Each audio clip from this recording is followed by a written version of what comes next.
The phones didn't just buzz, they screamed. Before the California sun could even stretch over the hills of Montecito, alerts were exploding, calls stacking, messages piling up like a digital avalanche no one in that $14 million mansion could ignore. Because overnight, a name with a reputation for detonating reputations had entered the chat, and suddenly the past wasn't buried anymore. It was clawing its way back into the spotlight with receipts, timelines. I think they're just good stories and whatever. However, Meghan and Harry have an army of... He won't be let into Britain at all. And that is a major problem for him. It is a problem, but the reality on that is... Statement he made, and that in itself was a catastrophe. Because in the end... And stories that were never meant to see daylight. This isn't random internet chatter or recycled palace whispers. This storm has a source, and it's a man known for digging until the ground collapses. When he locks onto a subject, he doesn't knock politely, he kicks the door off its hinges. Powerful tycoons, political giants, global celebrities, he's gone after them all. And now, the lens is fixed firmly on Meghan Markle's pre-royal world. The years before tiaras, before titles, before the fairy tale headline. About Meghan Markle, people don't just listen, they take notes. In his latest take, it's not just a jab at her. Here's what makes this different. His past work didn't just stir debate, it triggered full-blown media meltdowns. Insiders blindsided, PR teams scrambling, narratives cracking under pressure. When his last royal deep dive hit shelves, it didn't fade after a news cycle. It lingered, it echoed. And just when everyone assumed that chapter was closed, boom, round two, deeper, sharper, and aimed straight at a chapter Meghan reportedly hoped would stay in soft focus Hollywood.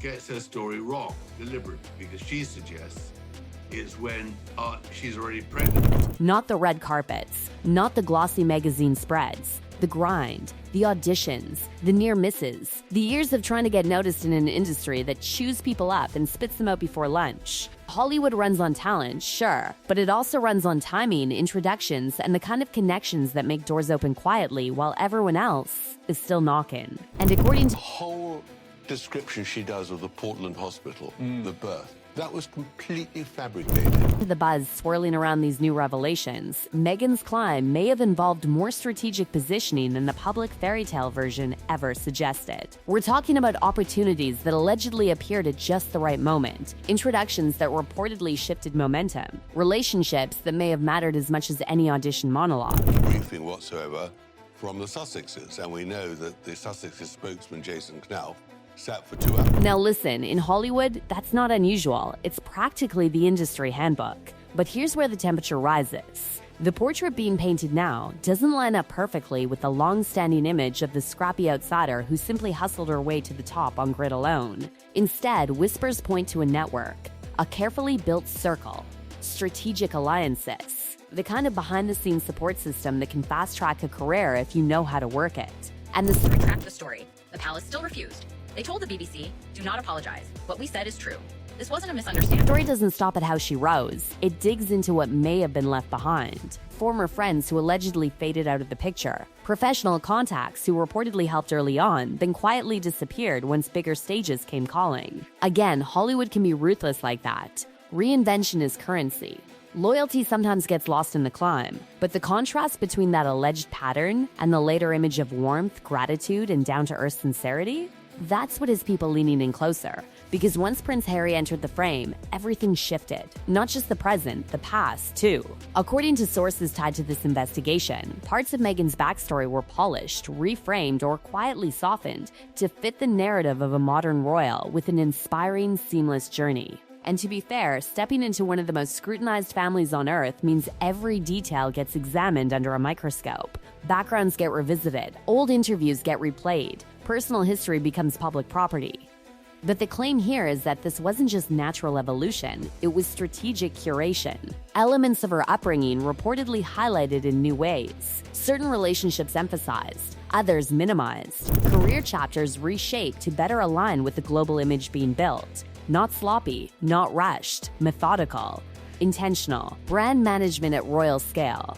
And when word spread that a veteran investigator had gathered deeply personal accounts from people who knew her before the palace gates, the reaction behind closed doors was said to be intense. Not mild frustration, full alarm. Because these weren't surface-level anecdotes. They were the kind of details that only come from inner circles, old friends, former colleagues, people from earlier chapters who, for whatever reason, decided to talk. For someone whose public life has depended on tight narrative control, that realization reportedly hit like a thunderclap. Crisis calls, emergency strategy meetings, the sudden understanding that no statement, no carefully worded press release can untell a story once it's out in the wild. And hovering over all of it is the bigger picture, the brand. The identity built around authenticity, honesty, and speaking one's truth. When allegations surface suggesting parts of that truth may have been selectively edited, it doesn't just cause gossip, it shakes the foundation. Supporters start asking questions. Critics get louder, old clips resurface, timelines get dissected frame by frame. Meanwhile, business ventures already facing headwinds now have a fresh layer of skepticism wrapped around them. Streaming deals that didn't soar, podcasts that didn't last, lifestyle projects struggling to catch fire. Every new move now filtered through a different lens. Is this the real story or the polished version? And as the storm builds, the question echoing through both Hollywood and royal watching circles is the same.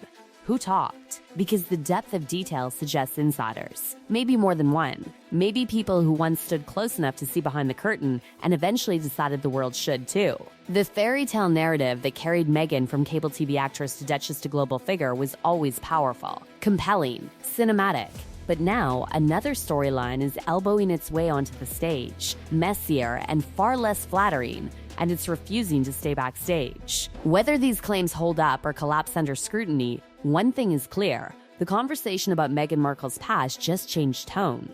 And once doubt enters the chat, it doesn't leave quietly. Say the word, and I'll spill what happens next. And just when it seemed like the heat couldn't possibly rise any higher, the spotlight swung toward the present, and suddenly the glossy California reset started looking a lot less like a fresh start and a lot more like a pressure cooker with the lid rattling. Because while all these alleged revelations about the past swirl around, the here and now isn't exactly calm.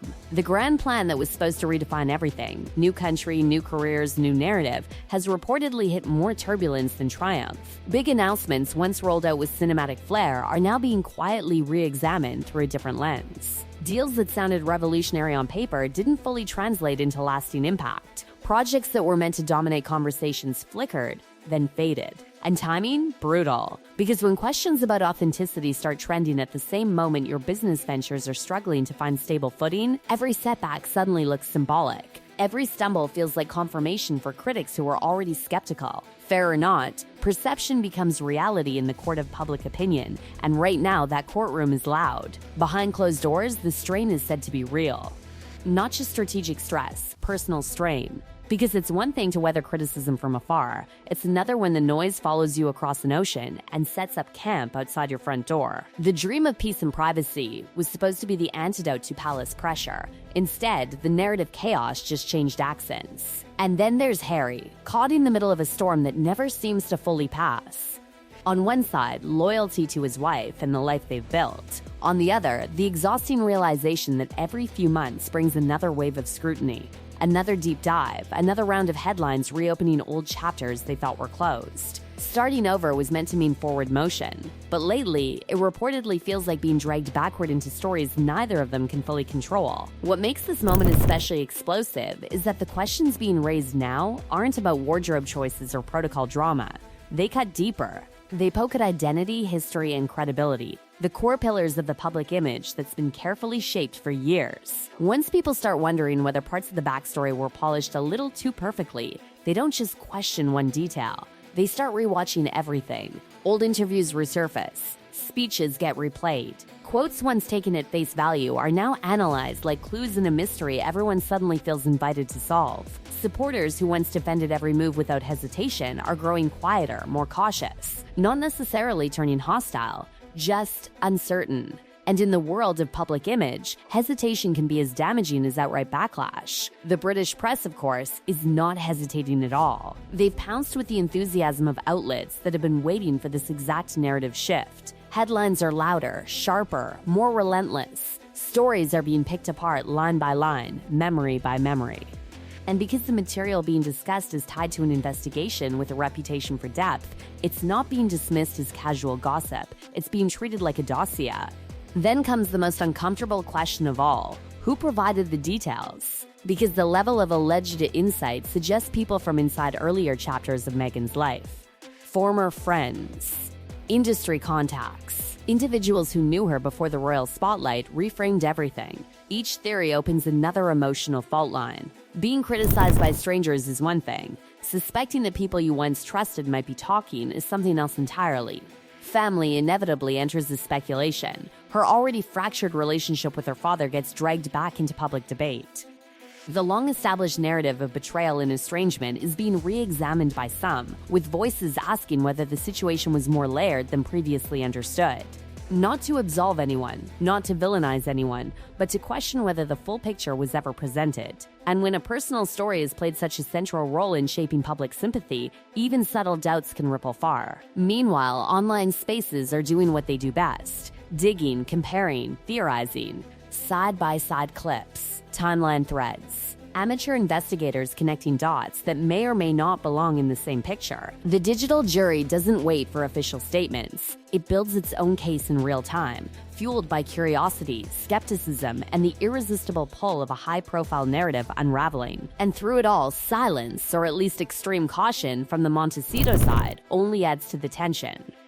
Every day without a direct response leaves more room for speculation to grow. But responding carries risk too. Addressing specific claims can amplify them. Ignoring them can look like avoidance. It's the classic crisis trap. Every move has consequences, and standing still does too. What makes this chapter feel different from previous controversies is the sense that the focus has shifted from external conflicts to internal consistency.